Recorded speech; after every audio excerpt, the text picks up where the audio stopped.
Well, good morning. How's everybody today?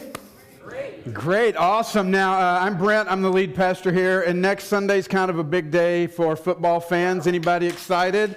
We have Super Bowl coming up. Okay, the Chiefs fans have represented here today. The Packers fans are still sad and in mourning. Some of us, not so much that the Packers didn't make it, but that's okay. No, next week is the Super Bowl, and one of the things I love about the Super Bowl is that, really regardless of the teams that are in it, everybody loves the commercials, right? I mean, the commercials are typically rooting for the commercials, But in our Netflix binging, DVR recording everything world, we very seldom watch commercials anymore. I mean, I at least for me. In fact, I find if I'm watching a television show that's actually live at that time and I can't skip the commercials, I get agitated because after all, who wants to watch the commercials? But occasionally there are some commercials that catch our attention, maybe make you laugh, maybe make you cry, maybe, evoke that emotional response. Well, recently there were a series of commercials, a campaign that AT&T Wireless came out with, and you may have seen them. It's the tagline, "Just okay is not okay." You seen any of those? If you hadn't, I wanted to share a few of those with you this morning. Watch the screen.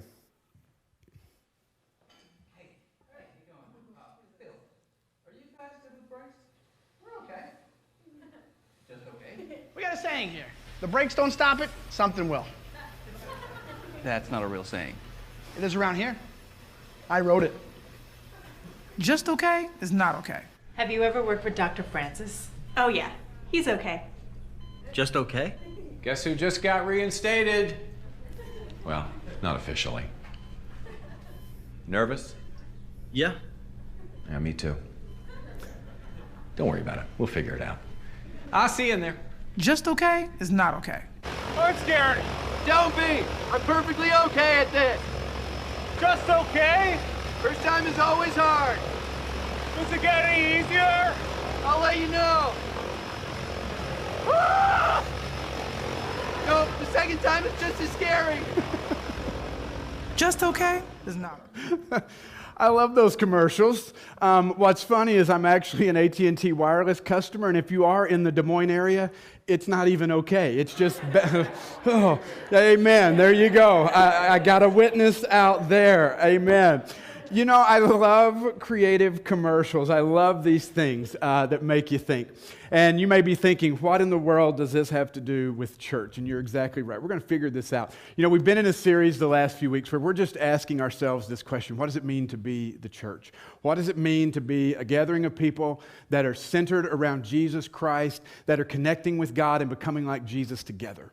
That's what we're hoping that we can figure out, and we're kind of laying this out week in and week out. And today we come to an important part of the puzzle as well, and we're just kind of keep building because I hope you understand that the church doesn't have a singular function. The church doesn't say, here's the one thing we do. There's multiple things to be a healthy church, to be an active church, to be a church that's representing Jesus in the world. There's a lot of different things that we have going on.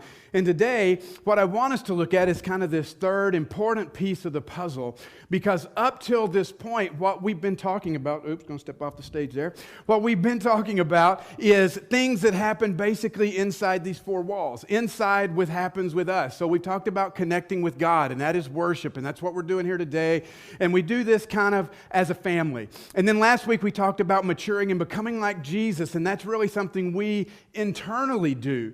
But today we need to turn our attention outside, because the church is really one of the few organizations that exists for those that aren't a part of it yet. We exist not just for us, we exist for those that are outside these walls. But unfortunately, sometimes because of our busyness, sometimes even because of our apathy, sometimes because we look at it and we go, well, that's not my job. Let somebody else do it. We get into a place where we become singularly focused and we think this is it right here, and we lose sight of the world around us. And so today what I want us to look at is just how important it is that we impact our world together. The struggle is that when you've been a part of anything for any length of time, whether it's a church, whether it's a marriage, whether it's parenting, whether it's your job.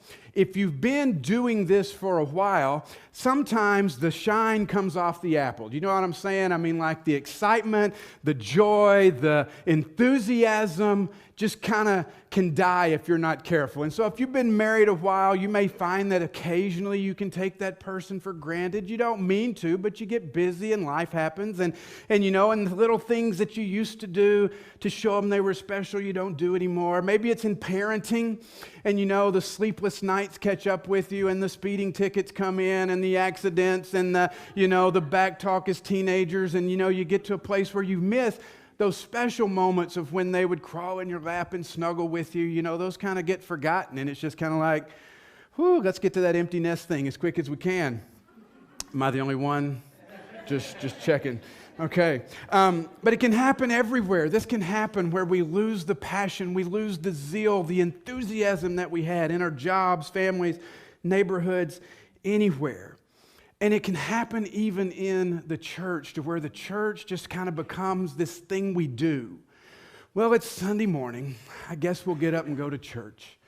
All right, good. Glad that's over with. Let's get back to regular life. And what we find is that if we're not careful, like the great theologian and philosopher AT&T just taught us, just okay even with church is not okay. It's not okay. But I wonder sometimes if we're not willing to settle for okay when God has called us to so much more. I think we forget the power and the impact that Jesus Christ had. I mean, here's this guy born nowhere in this small town, from a no-town place, no notoriety. His parents weren't famous, and he just starts calling people, and all of a sudden, masses start following him. And he begins to speak with real authority, and he begins to heal people, and he begins to truly transform lives. And he's killed. He's crucified on a cross. But even then, after his resurrection, where miraculously he rises from the dead, he leaves the earth. But even then, the power of his influence doesn't die. You and I sit here 2,000 years later, worshiping, centering our lives around this individual. What else in history has ever had the power that Jesus Christ had? What else has reshaped history like Jesus Christ has? There's nothing. And yet sometimes when we consider this and the power of the early church, how this fledgling group of people got started and just began to speak and share a message, and thousands came. And it's just this incredible story under intense persecution that this movement continues to grow, and it changes everything. And it changed the world. And I think sometimes we've been doing this so long that we get okay with okay, and we forget that we are part of something that is just as incredible, just as miraculous today as it was 2,000 years ago when Jesus started it. This movement can and should still change the world. We need to do more than just exist and be okay. We should make a difference. We can impact our world together. The book of Acts is amazing. I encourage you, if you haven't read it in a while, read it. 28 chapters outlining the story of the early church. It's amazing. The Holy Spirit's doing some incredible stuff in the world at this time. And it gives us an incredible look at what the early church was like. We know that the disciples, those men and women that followed Jesus, they went out to spread his message as far and as wide as they could. But while they were doing this, they didn't just focus on speaking words of truth to people. They also got very involved. They were addressing the social needs in their communities, widows who needed food, collections of money for the poor, sharing with those who had needs. And then Acts chapter 17, we read an interesting story. The later half of Acts is about following Paul, the Apostle Paul, and how he goes around and spreads the message of Jesus. And as he's doing it, he's establishing churches, and he's going back and visiting some of these churches during the time. And when in Acts 17, we find that Paul is with his friend named Silas, and they're traveling around. And we know this is Paul's second missionary journey. There were 4 journeys that he made, and this was the second one. And while traveling around, he's checking on these churches that he'd started. He's sharing Jesus with more people. And then things began to really heat up Things were not always easy for Paul as he shared the message of Jesus and worked to strengthen and establish the church and impact the world. People are hearing about Jesus. Lives are being changed. People's worlds are being turned upside down, and because of this, people's priorities are being shifted. And it's having an impact politically, it's having an impact socially, it's having an impact financially, it's having an impact everywhere. And at the end of Acts chapter 16, we see that Paul and his partner Silas are rushed, they're pushed out of the city of Philippi. They're run out of town. They've been beaten there, they've been jailed there, and now they've been asked to leave. And so they go to the next city of Thessalonica. And then that's where I want to pick up the story in Acts chapter 17 today. Listen to what happens here. It says, when Paul and his companions had passed through Amphipolis and Apollonia, they came to Thessalonica, where there was a Jewish synagogue. As was his custom, Paul went into the synagogue, and on 3 Sabbath days he reasoned with them from the Scriptures, explaining and proving that the Messiah had to suffer and rise from the dead. This Jesus I am proclaiming to you is the Messiah, he said. Some of the Jews were persuaded and joined Paul and Silas, as did a large number of God-fearing Greeks and quite a few prominent women. But other Jews were jealous, so they rounded up some bad characters from the marketplace, formed a mob, and started a riot in the city. They rushed to Jason's house in search of Paul and Silas in order to bring them out to the crowd.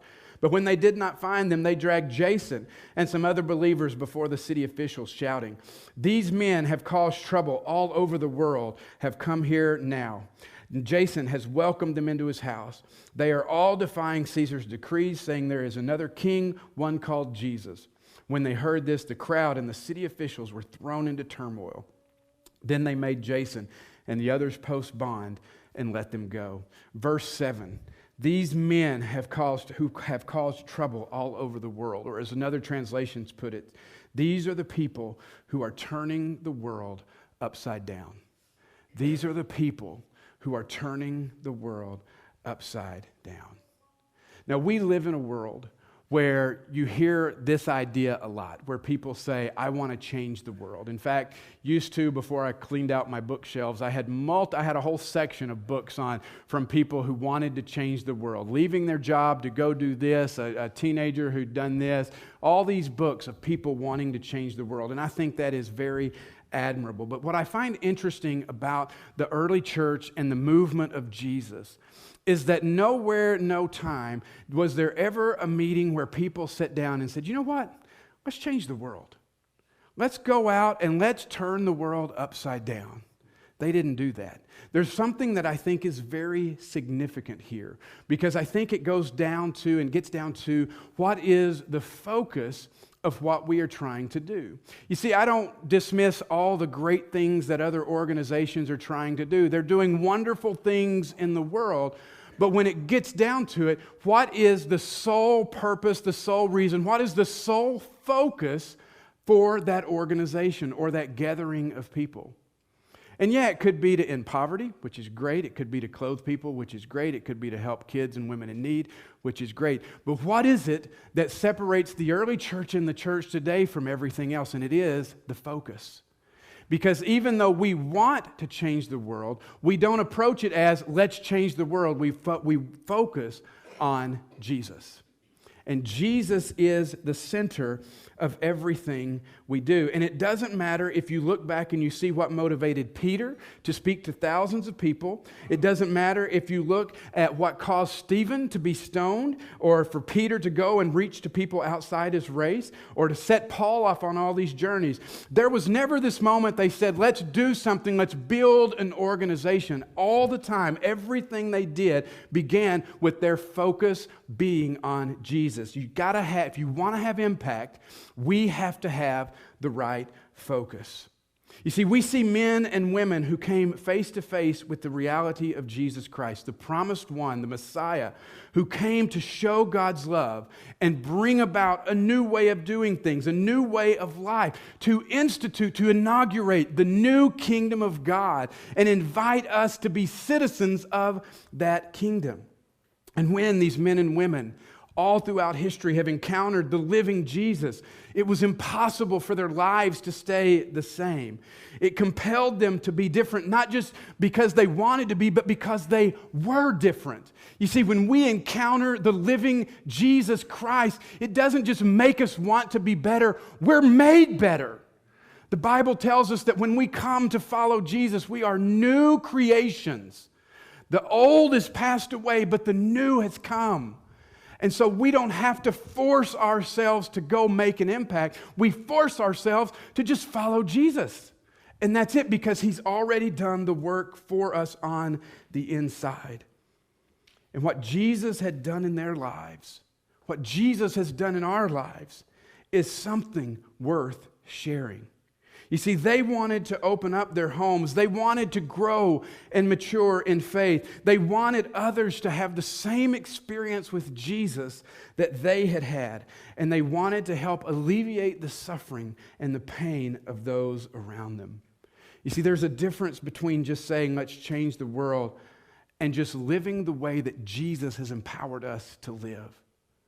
We don't have to force something to happen if we just allow Jesus to live through us, if we live as citizens of His kingdom. And when we all become more like Jesus together, like we talked about last week, things will be different. Your home will be different. Your job will be different. Your neighborhood will be different. I mean, just pause and think for a moment. If we all lived like Jesus, how different would it be? I mean, think, what did Jesus say?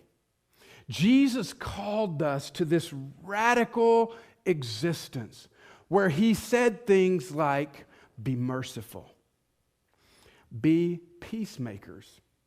He taught you that when someone slaps you on one side of the face, do you know what you do? You take your fist and you beat them down. No. I'm just making sure you're paying attention. What did He say? He said, when somebody slaps you on the cheek, what do? You turn them and give them the other one. There was a custom where a Roman soldier could compel you to carry their equipment for 1 mile. And this was very common at the time, and Jesus used it so brilliantly as an example. He said, you know what? If that Roman soldier grabs you and says, hey, carry my stuff for 1 mile, you were compelled to do that. And He said, you know what? When you get to the end of that 1 mile, pick it up and say, I'm going mile number 2. The first one I had to do, the second one I want to do to serve you. How different is that from what we see and hear? Jesus said, if somebody sues you for your shirt, give them your coat as well. Wow. There's a radical reorientation that takes place when we follow Jesus. Jesus said, love your enemies. He said, pray for those who persecute you. Be quick to listen, slow to speak. Oh, couldn't we use some of that? Even among those that disagree with you. He says, live by a different ethic, different sexual ethic than those in the world. And He says to us, He says, as Christ followers, do not find your identity in your politics. Do not find your identity in your race. Do not find your identity in your nationalism. He says, find your identity in Him, the one who made you. And the motivation behind this isn't to be featured in a magazine or interviewed by Oprah. The motivation is to do this because Jesus has changed us. We are new, and He lives through us. And that's the way we should be working to get to. It doesn't happen all at once. It's progressive. But hopefully today, tomorrow, I look more like Jesus. And when I do, when I'm living more like Jesus tomorrow, my home is better, my job is better, my neighborhood is different because I am different. Jesus used the metaphor of salt to describe His followers. In Matthew 5:13, he says, you are the salt of the earth. But if the salt loses its saltiness, how can it be made salty again? It's no longer good for anything except to be thrown out and trampled underfoot. I wonder sometimes if we're settling for okay, and if we've lost that passion for what the church can and should be in the world, if we haven't lost a little bit of our saltiness. I get it. Sometimes we're a little embarrassed. Anybody ever get a little embarrassed by the church? That's okay. I do too. It's a safe place here.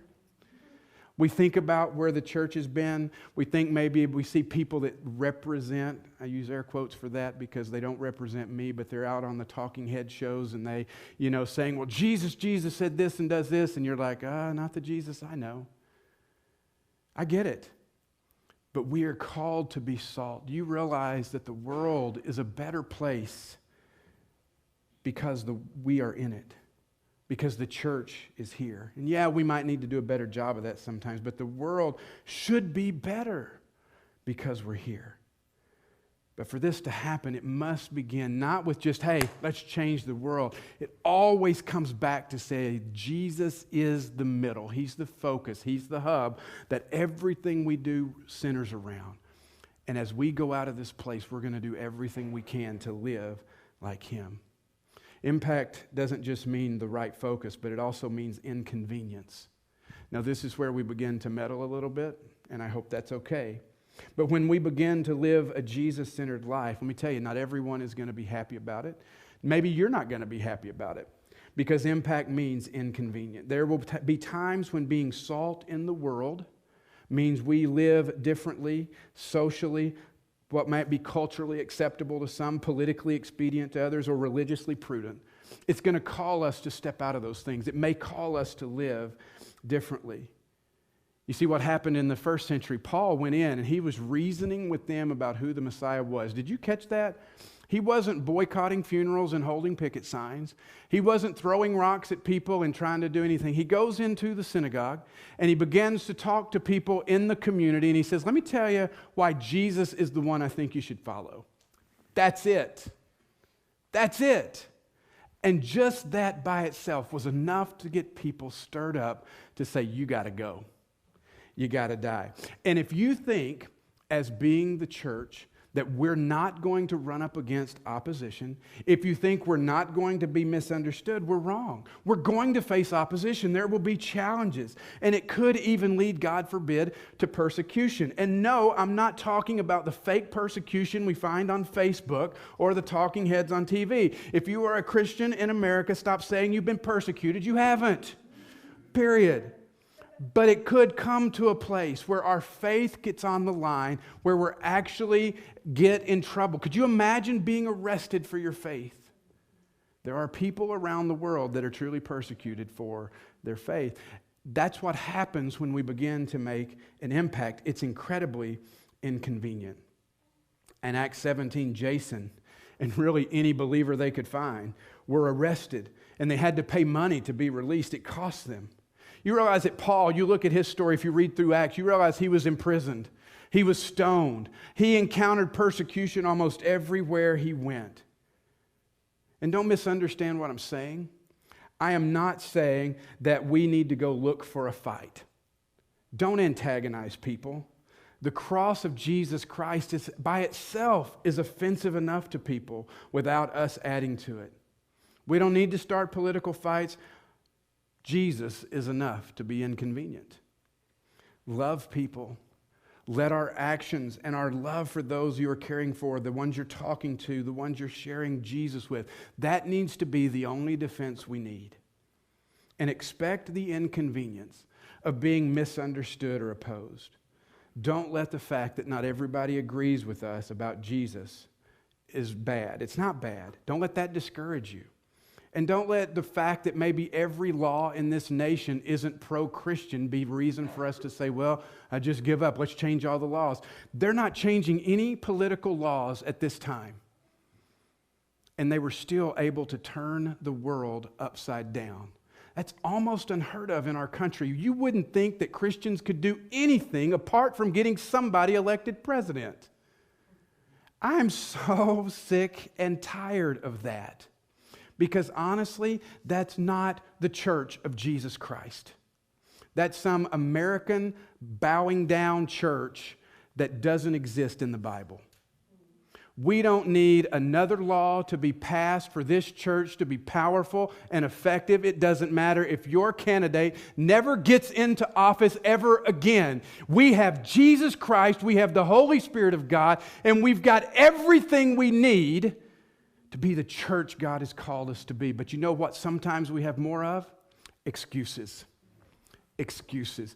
And it's time, if we want to make an impact, we've got to lay down the excuses and lean into the inconvenience where it costs us time, it costs us money, it costs you hardship, it costs you stuff.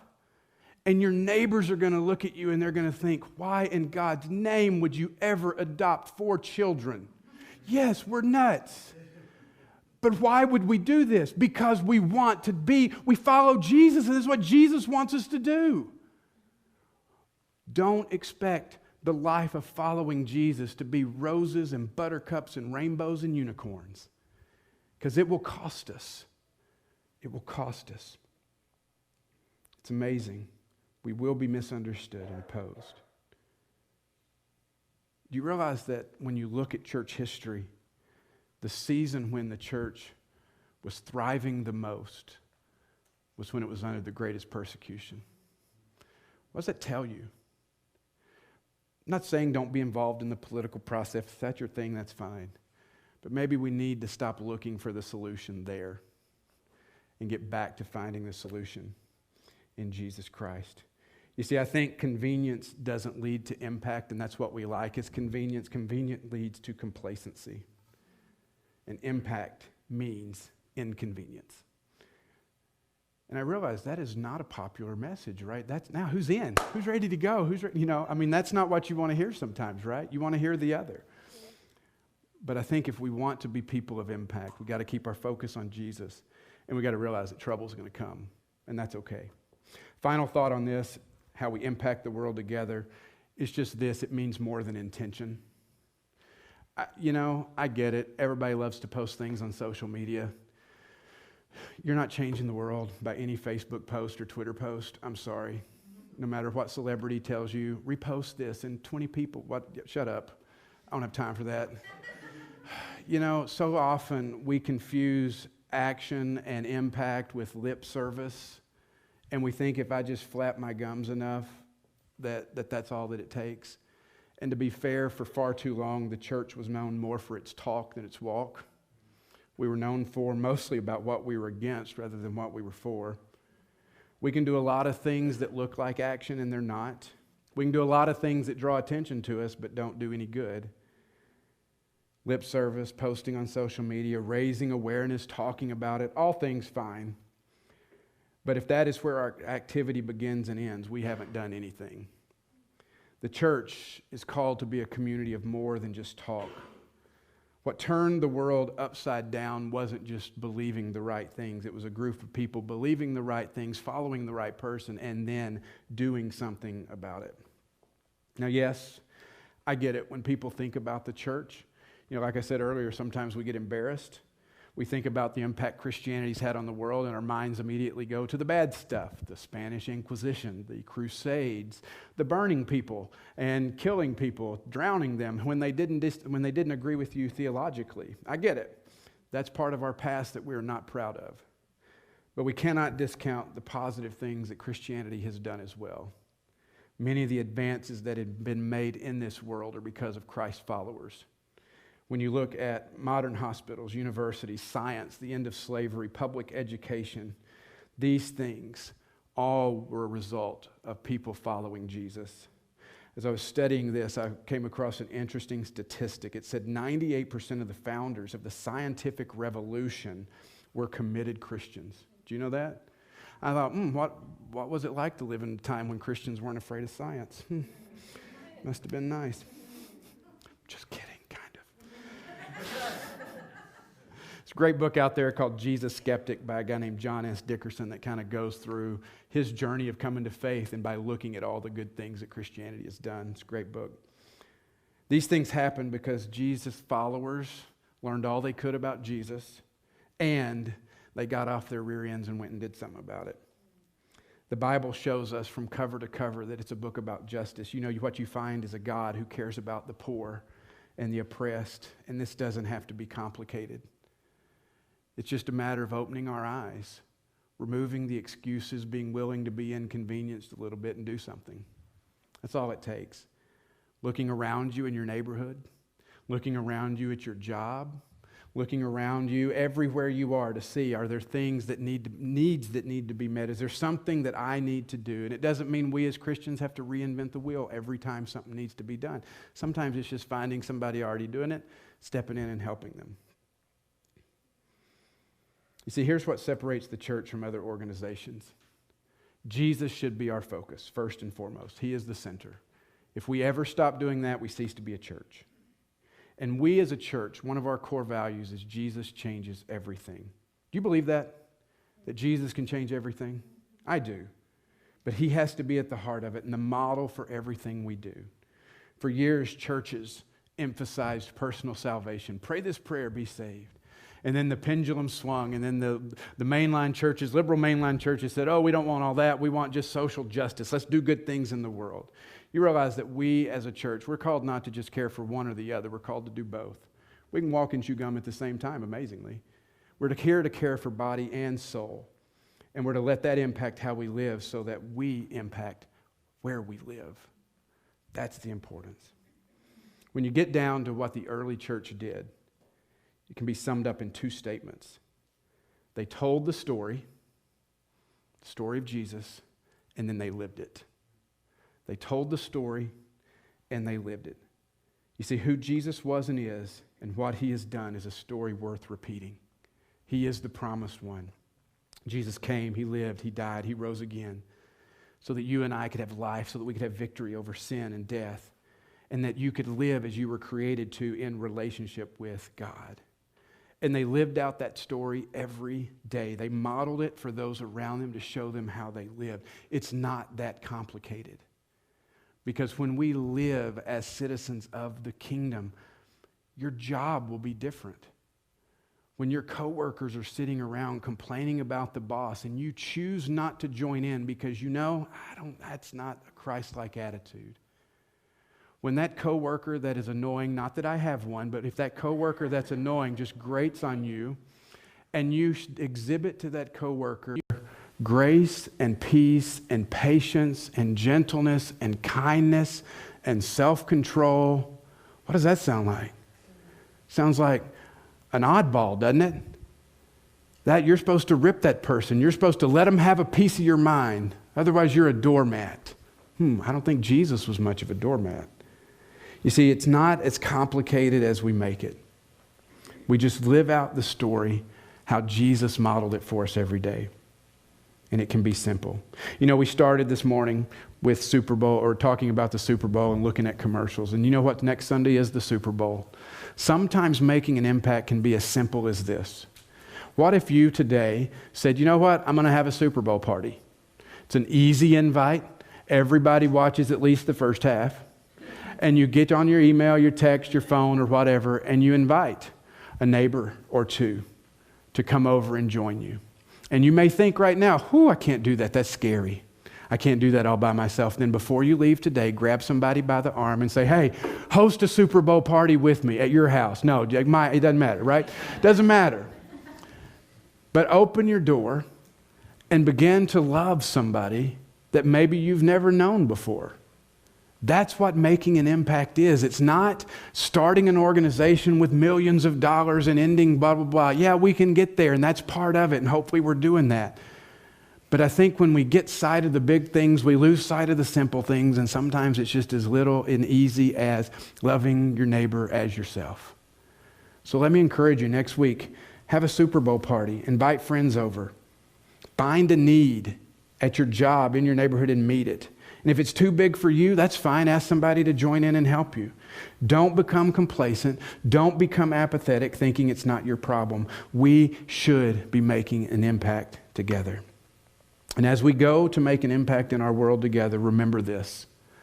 The same God that empowered the early church to turn the world upside down is the same God empowering Ashworth Church today. Let's pray.